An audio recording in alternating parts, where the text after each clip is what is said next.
দর্শক এই মুহূর্তে দীপ্ত কৃষি টিম অবস্থান করছে কক্সবাজারের উখিয়া উপজেলার ছয়তারা এগ্রো ফার্মে। এটা হচ্ছে ছাদরিকাটা গ্রাম। ছয়তারা এগ্রো ফার্মটা মূলত মিশ্র একটা খামার এবং মিশ্র খামারের মধ্যে এই মুহূর্তে যেখানে আমি দাঁড়িয়ে আছি সেটা হচ্ছে ছয়তারা এগ্রো ফার্মের একটি অংশ, অর্থাৎ গরুর খামার। এখানে নানান এক্সক্লুসিভ গরুর কালেকশন কিন্তু আছে, শুধু গরু না মহিষও আছে বিভিন্ন রকমের।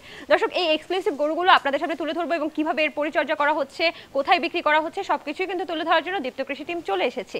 সবাইকে স্বাগত জানাচ্ছি দীপ্ত কৃষির আজকের এই পর্বে, powered by Kazi Farms, co-sponsored by AR Malik Seeds. ভাইয়া কেমন আছেন? আচ্ছা, আলহামদুলিল্লাহ ভালো আছে। আচ্ছা, আমিও অনেক বেশি ভালো আছি, আপনি জিজ্ঞেস না করা সত্ত্বেও বলছি, কারণ আমার এত ভিন্ন রকম গরু দেখে মানে খুবই ভালো লাগছে আমার। জি। আচ্ছা, আপনি এখানে কতগুলো গরু আছে আসলে?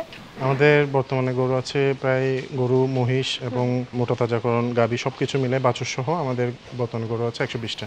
আচ্ছা, 120টা। তবে দর্শক হয়তো ইতিমধ্যেই দেখতে পাচ্ছে যে একটা মহিষ খুব সুন্দর করে কিন্তু ভাইয়ার কাছাকাছি একদম জড়িয়ে আছে। এই মহিষটা কি জাতের? এটা জাফরাবাদী মহিষ। এটা হচ্ছে খুবই রেয়ার একটা জাত। পুরো ওয়ার্ল্ডের মধ্যে 25,000 পিস এটা আছে আর কি। জাফরাবাদী মহিষ সম্পর্কেও বলবো। তবে আমি যেটা বলছিলাম যে ভাইয়া, তো মোটা তাজাকরণের জন্য কি বেশিরভাগ ব্যবহার করছেন নাকি আপনারা হচ্ছে দুগ্ধ জাতের জন্য ব্যবহার করছেন? আমি হচ্ছে 60-40 রেশিওতে করছি। 40% আমার গাভী রাখা হয়েছে আর 60% হচ্ছে আমাদের মোটা তাজাকরণ রাখছি।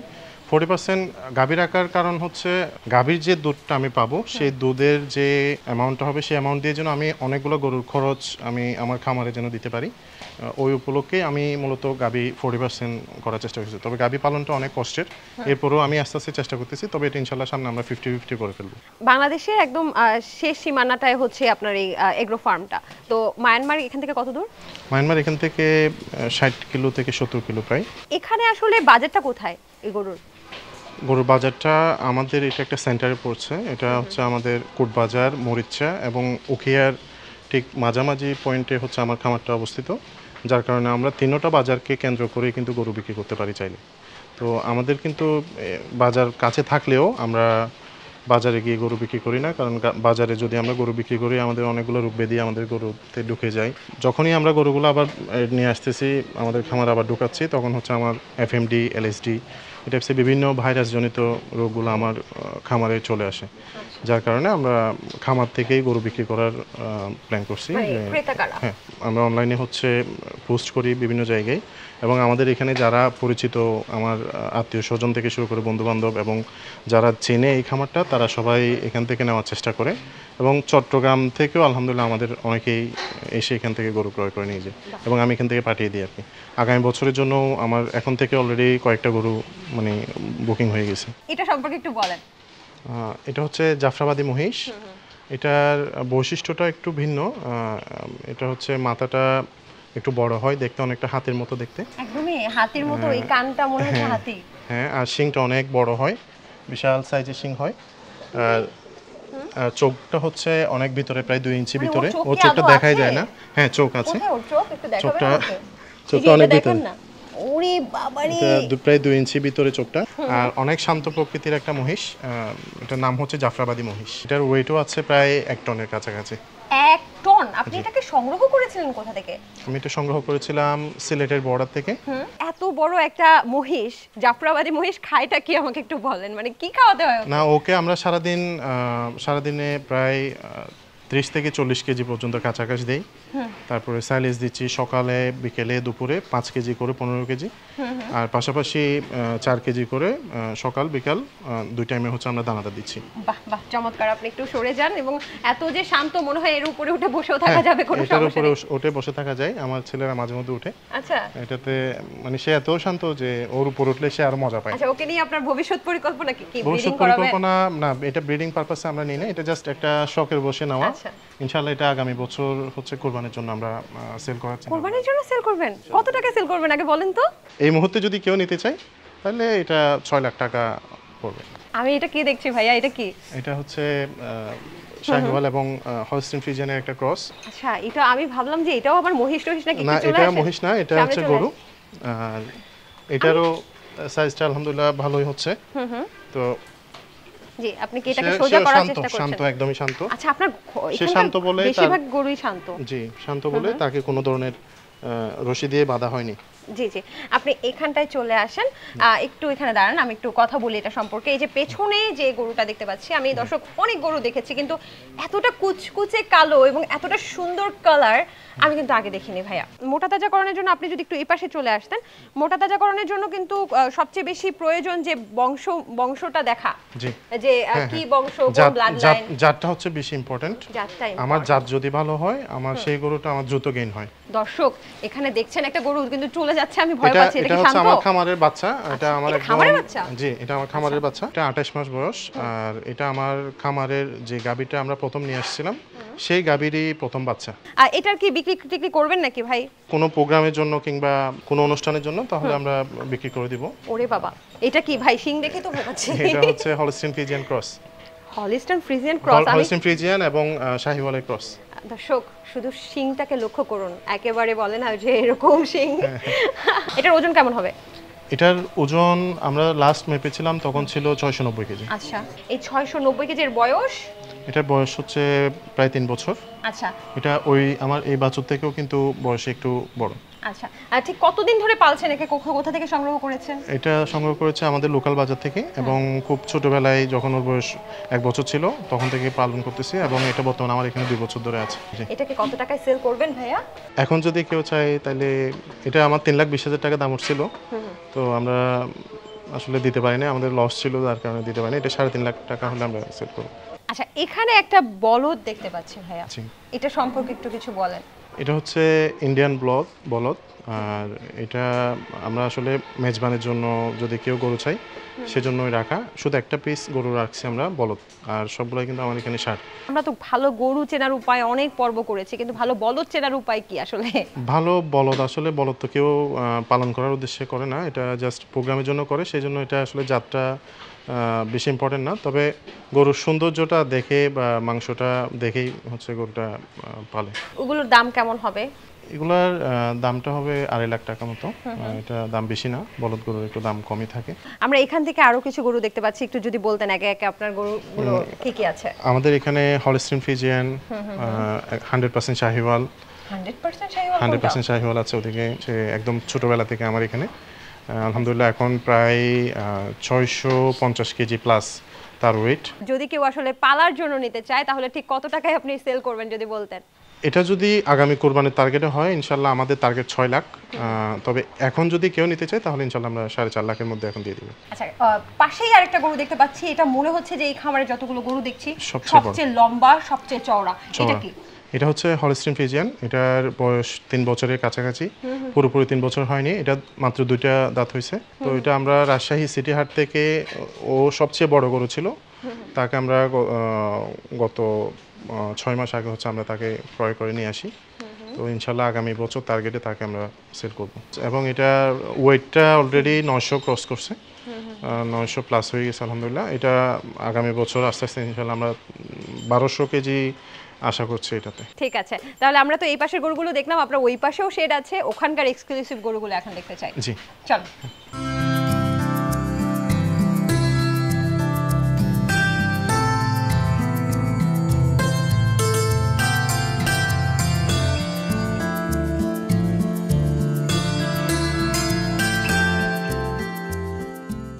এখানে যে গরুগুলো আছে যারা একটু কম প্রাইসের মধ্যে চাচ্ছে তাদের জন্য, জি মিডিয়াম রেঞ্জ। হ্যাঁ, এই পাশে হচ্ছে আমাদের মিডিয়াম রেঞ্জের গরু, যারা 1 লাখ থেকে শুরু করে 2.5 লাখ, 2 লাখ, 1,50,000, 60, 70 এই ধরনের গরুগুলো আমাদের এখানে রাখা আছে। আর এই যে প্রথমেই যে গরুটা দেখতে পাচ্ছি ভাইয়া, খুবই চটপটে, এগুলো খুবই দুষ্ট, বেশিরভাগ কি শাহিওয়াল রেখেছেন আপনি এখানে? জি, এখানে এই গরুগুলো একটু দুষ্ট টাইপের হয়, আর এই গরুগুলো হচ্ছে সবগুলা কালার অনেক সুন্দর। কালার সুন্দরের জন্য মূলত কুরবানি লাল কালারটা খুব পছন্দ হয় মানুষের।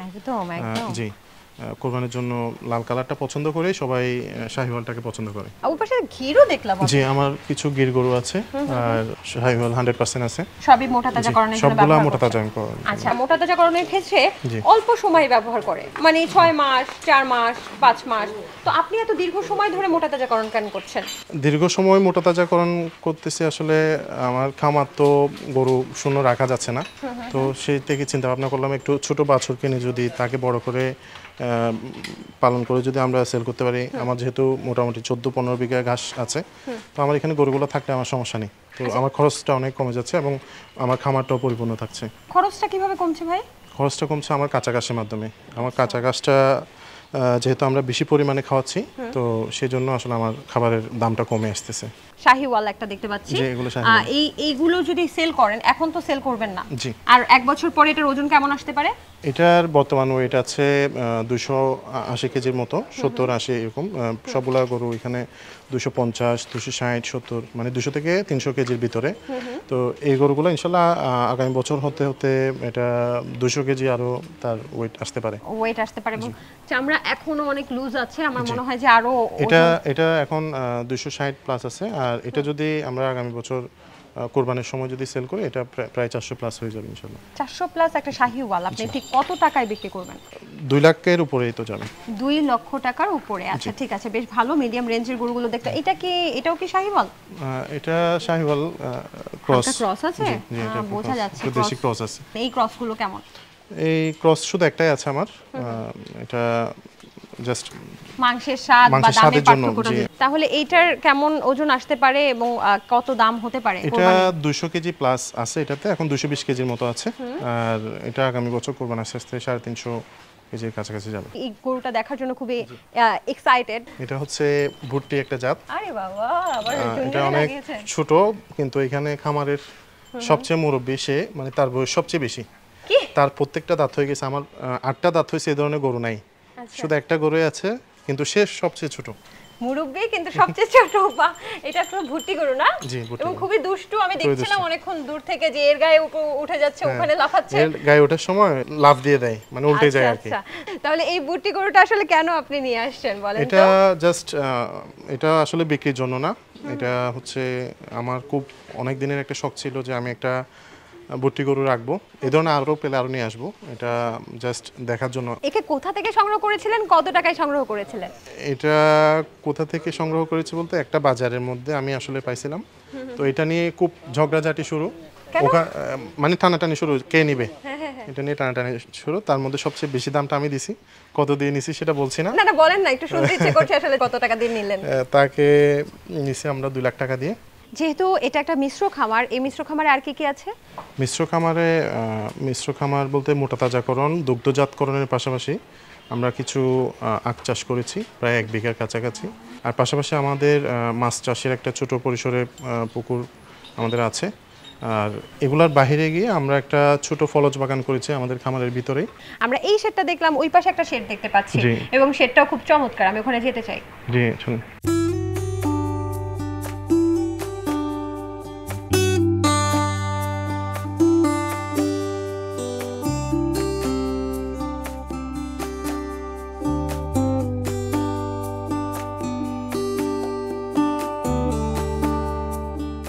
এখানে হচ্ছে আমাদের সবগুলো গাভীর শেড। এটা গাভী কি পরিমাণ আছে?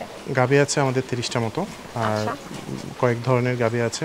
এটা সম্পর্কে একটু বলেন। এটা তো দুধ দহনের মেশিন, তাই না? জি, এটা দুধ দহনের মেশিন। এটা দিয়ে আমরা সকালবেলা এবং বিকেলে আমরা 2 টাইম দুধ দহন করি। আমাদের 2টা মেশিন আছে, মেশিন দিয়েই মূলত দুধগুলো দহন হয়। তাহলে এই দুধ দহনের মেশিনটা যেটা, এটার কি বলে আসলে? এটা হচ্ছে milking machine. Milking machine. Milking মেশিনটা আসলে কোনো ভয় নেই না? অনেকে তো ভয় পায় এটা ব্যবহার করার। কোনো ভয় নেই, এটা হচ্ছে একটু সতর্ক থাকতে হবে। এটা যখন দুধ দহন করবে তখন পাশে একটু দাঁড়িয়ে থাকতে হবে। যখনই দুধ বন্ধ হয়ে যাবে তখন এটা একদম দুধের ফ্লোটা একদম কমে যাবে, তখনই হচ্ছে কি আমরা মেশিনটা বন্ধ করে দেই, এবং অল্প দুধ থাকলে সেটা আমরা হাত দিয়ে দহন করে নিই। আচ্ছা, এখানে দেখতে পাচ্ছি অনেক গাভী আছে, এবং গাভীগুলো এখন মূলত কত লিটার আসলে দুধ উৎপাদন হয় এখানে? আমাদের সকাল এবং বিকেল মিলিয়ে আমাদের 180 লিটারের কাছাকাছি দুধ হয়, 170 180।